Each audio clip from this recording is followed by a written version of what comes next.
All right, let's jump right in. Today, we're diving into this really fantastic book by Eugenia Cheng, The Art of Logic. We're going to see if we can use her ideas to make a little more sense of a world that, well, often doesn't make much sense at all, especially when we disagree with each other. But first, a quick question for you, and be honest. Have you ever been in an argument, maybe online, maybe with family, and you just walk away feeling totally exhausted? It's like we're all shouting into the void, right? Just stuck in our own corners, talking past one another. So, what is going on?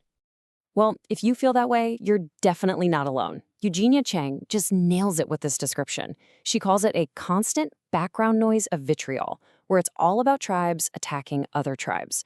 It really feels less about trying to understand someone and way more about just attacking. So, yeah, no wonder we're all so tired of it. But here's the good news. There is a way out of this mess. And Cheng offers us this amazing metaphor, a life belt. And you know what that life belt is? It's logic. Now, hold on. I know what you might be thinking. Logic? Isn't that cold and robotic? Something you use to win an argument? Nope. We're flipping that script. We're going to think of logic not as a weapon, but as a rescue tool. Okay, so first things first, we have to completely reframe what we even mean by logic.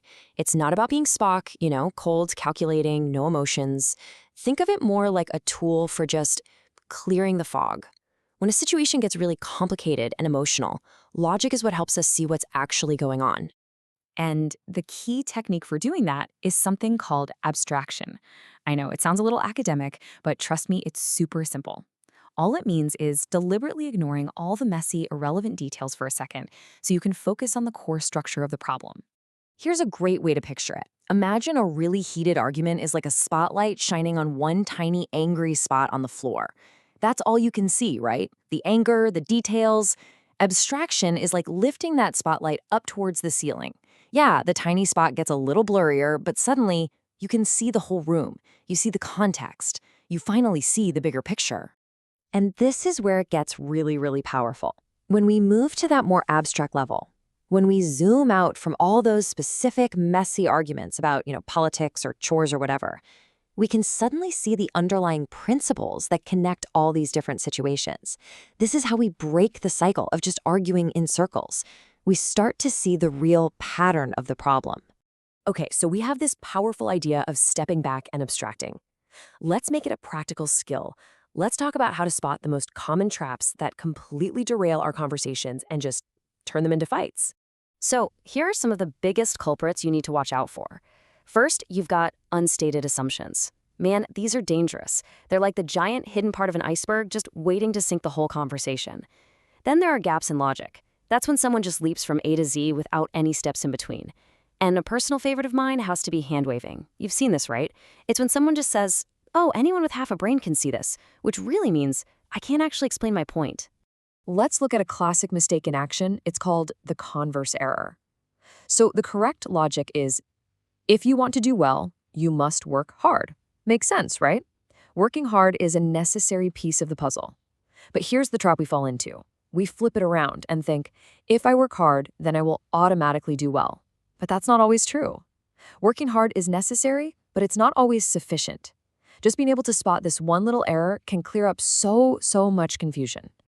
All right, I'm going to say it. This next idea is probably the most crucial one in the entire book. We have been taught for our entire lives that logic and emotion are enemies, that to be logical, you have to push all your feelings aside. Well, guess what? That is completely, totally wrong. In fact, they're the ultimate power duo. And this little diagram really says it all, doesn't it? The best place to be, the most powerful and compassionate place, isn't just in the logic circle, and it's not just in the emotion circle. It's right there, in the middle, where they overlap. That sweet spot, that's where real understanding actually happens. Here's another way to think about it. Logic gives your argument a strong skeleton. It makes it rigorous, it makes it sound. But emotions give it a heart. That's what allows you to actually connect with another human being. It's what makes them want to listen to you. Because let's be real, how often do plain old facts alone change someone's mind? Almost never. Okay, so how do we actually put all of this into practice? Let's wrap this up by building a practical guide, a real toolkit you can use the very next time you find yourself in a difficult conversation. And the goal here is clarity, not drama. So before you even open your mouth, just quickly run through this mental checklist. 1. What are we really arguing about here? What's the root of it? 2.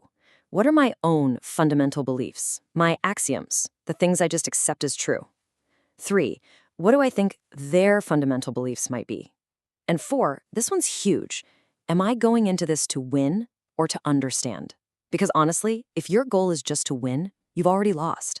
And finally, number 5, ask yourself, what would it actually take for me to change my mind on this? Wow, just asking that question is a total game changer. And when you're in that open mindset, you can use your words to build bridges instead of walls. Think of these phrases as your new conversational life belts. So instead of pointing a finger and saying, that's illogical, you can try, hey, help me understand your thought process here. Instead of just, you're wrong, how about, I'm seeing it differently? Let's try to find where we disagree. See that? It's a tiny shift in language, but it completely changes the game. You move from a battle to a search party, looking for answers together. And all of this really leaves us with one last big question to think about. What if the goal of an argument wasn't to win? What if it was just to understand? Just imagine for a second what would change in your own life, in your relationships, in the world, if we all went into disagreements not to score points, but with a genuine desire to understand the other person. That, my friends, is the true art of logic.